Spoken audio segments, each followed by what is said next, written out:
Hey guys, welcome to Backstage. In this week's episode, you will be just as surprised as we are. And why?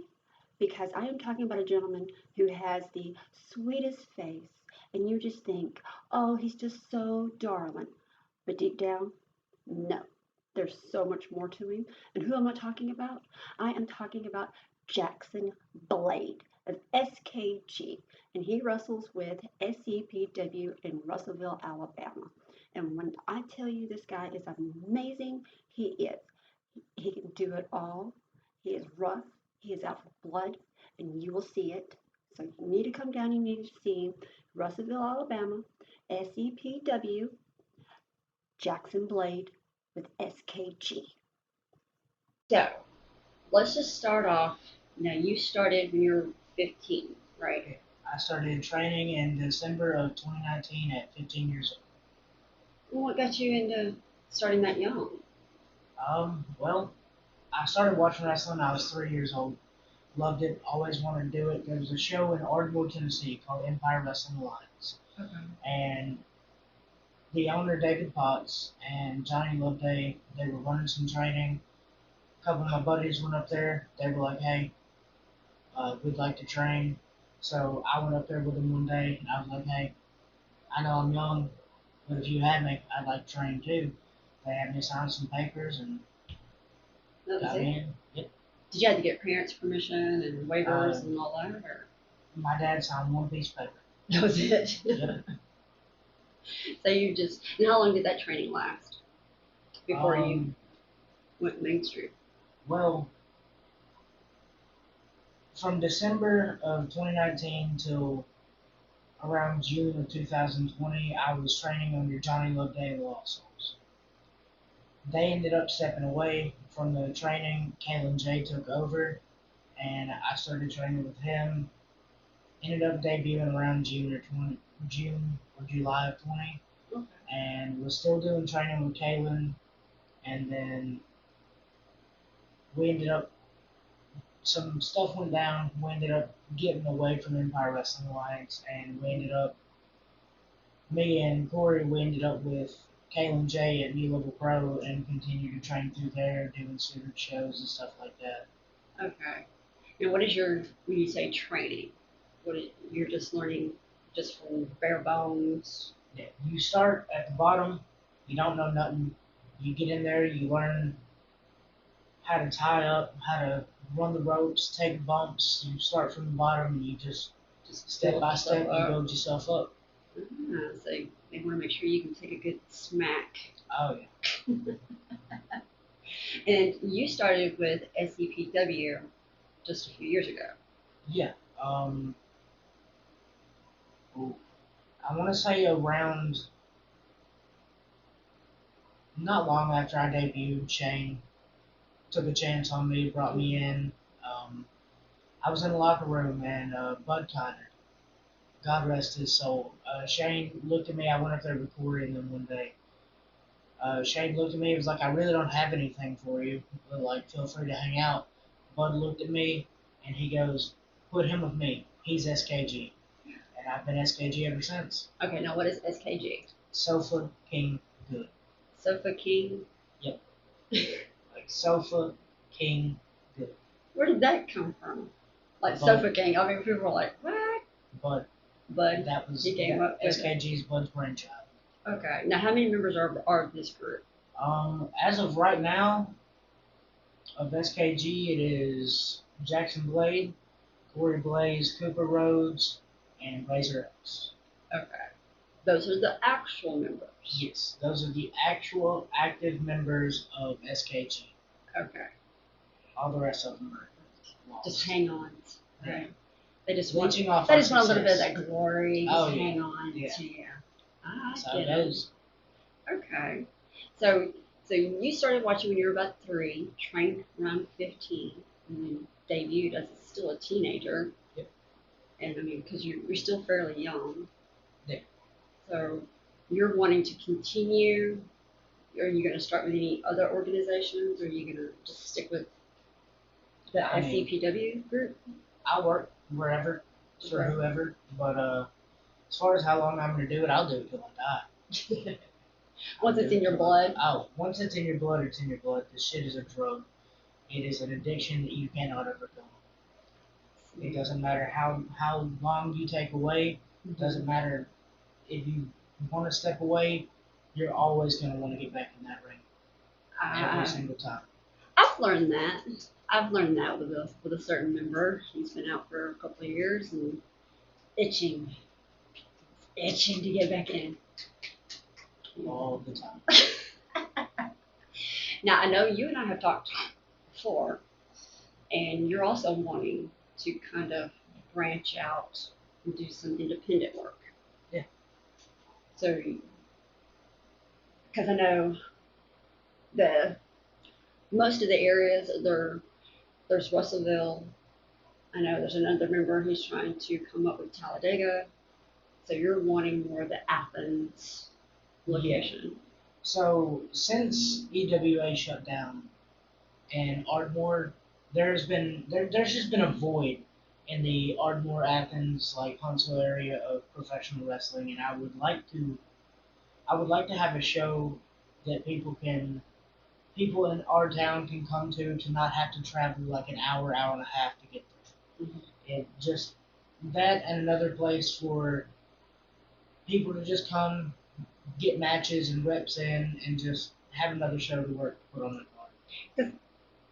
A lot of people don't. Local wrestling is actually a very family friendly organization. Yes. I mean, we want people to come see whether you're old, young, a kid. It's something where you can take the whole family to. Exactly. Because I've noticed that you guys, you get a little rowdy. Oh, I know yeah. you're a heel, so Oh yeah. you get a little rowdy. But I've also seen the audience getting pretty sassy with y'all too. Oh yeah. So It's fun. it's all in good fun. Yeah, it's all in good fun for both sides. But is there any that just really irk you? Like, oh man, I just that one really just burned my butt. No. You don't let them get to you that like that. No. See, that's our job. We go out there and we elicit a response from the crowd. And whatever response we get, whether it's good or bad, is still a response. And that's As what long we as you're look getting for. that response. Yep. That's what we work for. Okay. Because I know you're not doing it for the money. No. You're doing it for the love of the sport. Yeah. I don't do this for me. I don't do this for money. I do this because I love it. Like you said, once it's in your blood, you know, It's in there. it's an addiction. Oh yeah. Once your feet hit that mat, It's over. it's Got over. you. Hook, line, and sinker. So, speaking of feet hitting the mat, what's your favorite move that you absolutely like? Yes, I gotta get this one. That's a tough one. I've always liked the Razor's Edge. Okay, explain what the razor's edge is for You those that don't know. get them up kind of like bristlets, put them above your head, and you just drive them down to the mat. Just head, neck first. Not obviously not head, neck first, but Well, that's the kind illusion of. you're given. You're kind of hitting that area. Yeah. So it's just kind of just to knock the breath out of them a little bit. Yeah. So you can just maneuver a little more Absolutely. with the razor's edge. Always been a fan of Razor Ramon. Scott Hall, whatever you want to call him. Yeah. Fantastic. Yeah, I was gonna say, I'm like, who are your main go-tos when you're like, this is the ones I look up to? Always loved Razor. Macho Man. I mean, more modern day, I'm seeing Punk, Randy Orton, a little bit of Batista. Love Of him. course. I mean, he's a badass. Oh yeah. Mhm. You know, I know some people will see your size, Yeah. and they're like, he can't do that. Trying That's what I tell people. I'm like, I'm quite surprised. Like you shocked me a couple of times because I thought there's no way, and you've landed that move. There's I a way. mean, whether it's picking somebody up and slamming them, you get up on those ropes and fly off like, what? See, where there's a will, there's a way. And I pride myself on maybe I am a bigger dude, obviously, but like if I want to do something, I'm going to do it. That's how I've been my whole life. That's Yeah. how I'll keep being every step of the way. Just keep fighting it. And, Oh, yeah. okay. And then how often do you train now? Um, I don't get a chance to often. Normally just before the shows, I'll get in there, I'll wrestle around with some folk a little bit. Other than that, it's just working. I mean, when I'm out on a job site, there's been times that I'll get out there and me and Corey You're fine. we'll get out there and we'll practice moves on each other Okay. right there on the job site. We'll lay out a bundle of insulation, we'll slam each other on it and go through stuff out there. And it's like you're always thinking, Okay. always. I was going to say, when you're not on, or you got some downtime, and you're trying to work out some new stuff, like how often you get a chance to do that with another person, but you're saying when you work and Yeah. kind of find out ways to. Yeah, me and Corey, we'll think of something in our head and we'll take 5 minutes or so and we'll go over it and we'll kind of get it down and then we'll get to the building and we'll get in the ring before the show and we'll kind of work on it there. Okay.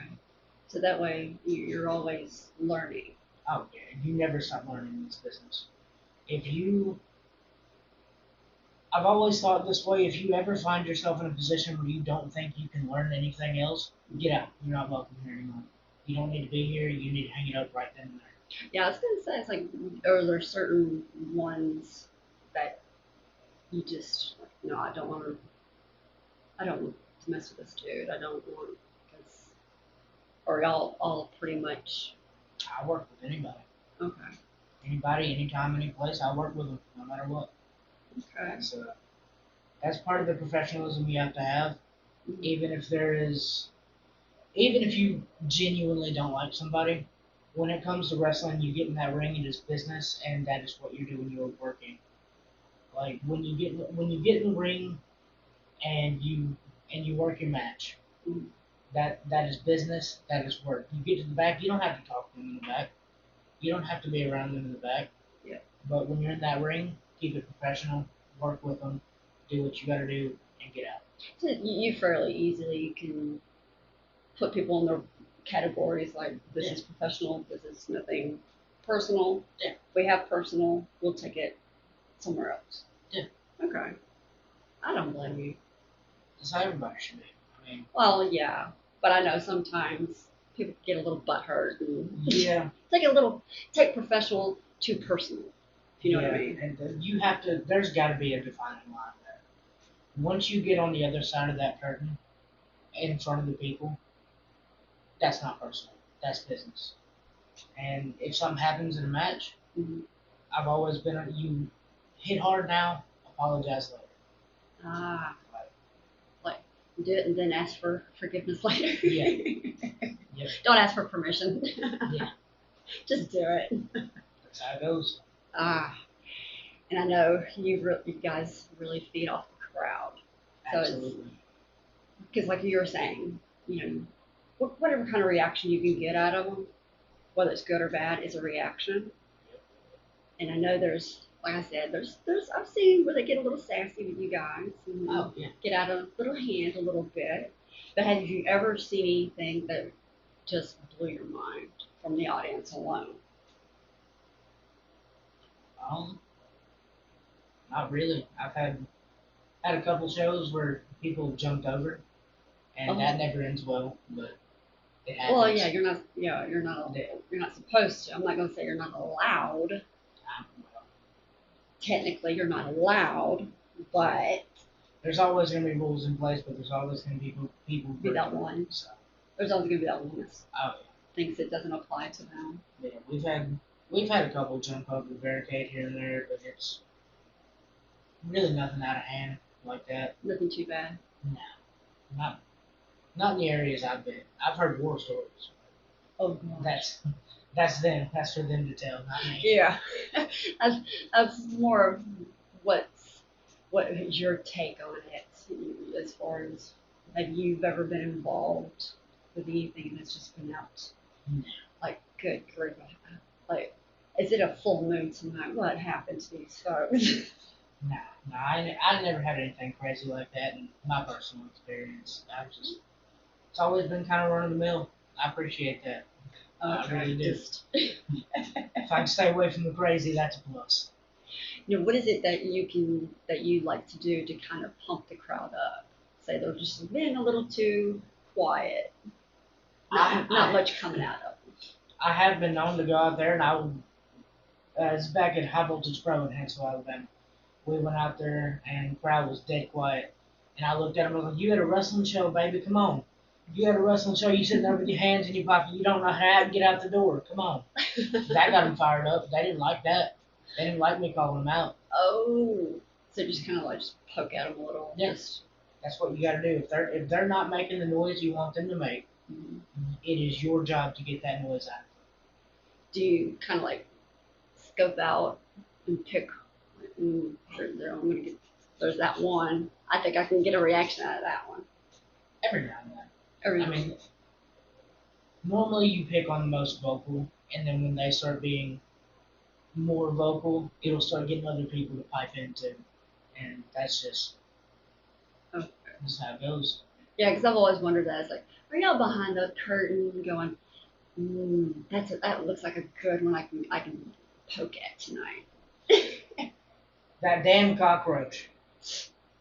You know who you are. You're the one.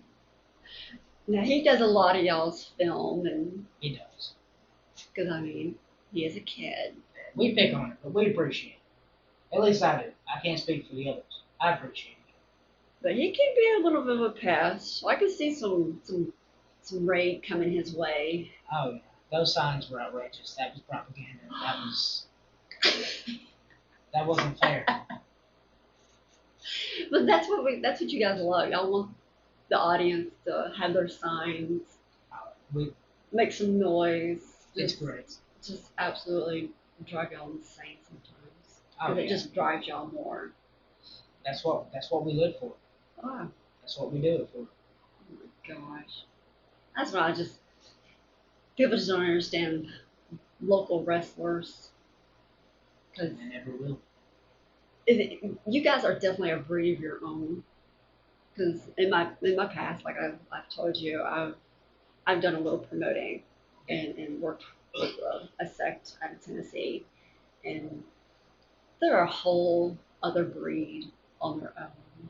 Y'all are willing to just do almost anything to get a reaction out of the crowd, just because I know they want to hear the slaps. The louder, the harder it gets them pumped up.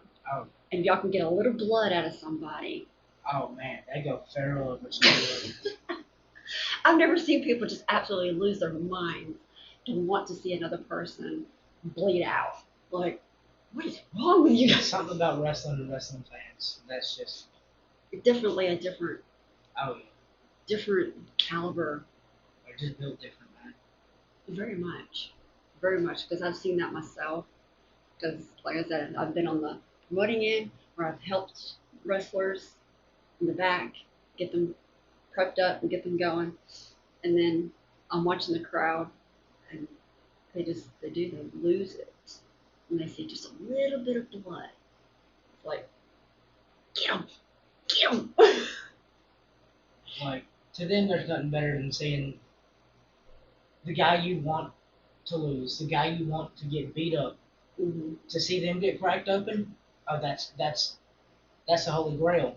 Oh, yeah. But on the complete opposite hand, you got your face, the guy you want to see win. I mean, if the heel cracks him open, Mm-hmm. oh, he's the most hated guy in town. Well, of course. But they still want to see it. Exactly. They still love it. And that's why I'm sitting here going, it doesn't matter who it is, as long as you see some brutality. But you guys are willing to do it. Oh, for sure. And it's like the more the merrier. We love it. Yeah. It's like y'all are just as into it as anybody else, if not more so It sometimes. goes back to the fact that it's just once it's in your veins, it's in your veins, and you'll do anything for that reaction. You'll do anything for the love of the game. That's just And that's why I asked this. Like, is there some that you just like? Let me just crack him open. Just Damien Rage. I want to crack that little weasel over the head. Oh no. Oh, You mean he's not the leader? look at me. God. Look. Everybody knows who the leader of SKJ is. That's all I'm gonna say. That's all I'm gonna say. Because I know last month there was controversy. Yeah. Even with you and Corey, there's some controversy. See, okay, here's the thing. We threw our hands. We fought. We toughed it out. That's that. Something, look. I don't know if you ever had any brothers or sisters growing up. Nope. Okay. Well, it's kind of like a sibling thing. Okay. We're not directly related, but we're close enough that we're kind of like brothers. Growing up, you get mad at them, you fight. That's it. It's settled. You're fine. We've thrown our hands. We're good. Okay. Yeah, because people that don't know, he is your tag team